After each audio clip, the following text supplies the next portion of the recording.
এদিকে আসেন। আপনি কি কখনো খেয়াল করে দেখেছেন স্যুটের বাটন সবসময় ডান দিকে কেন থাকে, কেন বাম দিকে থাকে না? সব দেশ, সব ব্র্যান্ডে একই নিয়ম, কিন্তু কেন? আসেন সেটাই জানি।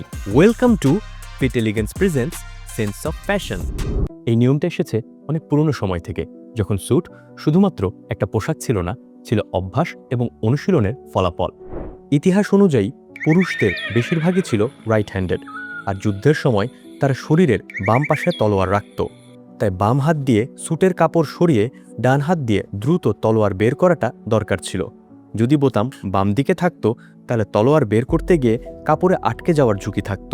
এই কারণেই পুরুষদের পোশাকে বোতাম রাখা হলো ডান দিকে। আরেকটা কারণ ছিল, পুরনো সময় পুরুষেরা নিজের পোশাক নিজেই পরত, যার ফলে ডান হাত দিয়ে বোতাম লাগানোটা স্বাভাবিক এবং সহজ ছিল। আর এটাই স্ট্যান্ডার্ড হয়ে থেকে যায়। তবে নারীদের ক্ষেত্রে গল্পটা একটু ভিন্ন।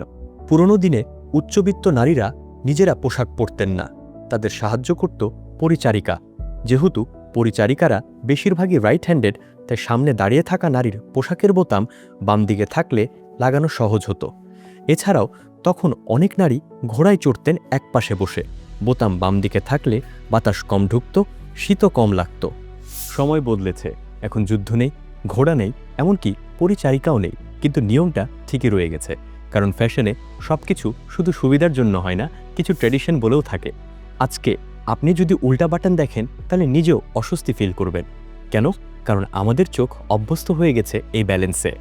ছোট্ট একটা ডিটেল, কিন্তু এই ছোট বিষয়টাই আমাদের দেখায় যে স্যুট একদিনে হঠাৎ আসা কোনো জিনিস না, বরং শত বছরের চিন্তা, অভ্যাস আর স্টাইলের ফলাফল। Silent detail, big impact. আর এটাই তো ফ্যাশনের আসল মজা। তবে আজকের মতো এটুকুই। ডিটেলে নজর দিন, কারণ ফ্যাশন সেখানেই লুকিয়ে থাকে। দেখা হচ্ছে পরের কোনো একটা ভিডিওতে, সিম্পল বাট ইন্টারেস্টিং কোনো একটা ফ্যাশন সেন্স নিয়ে।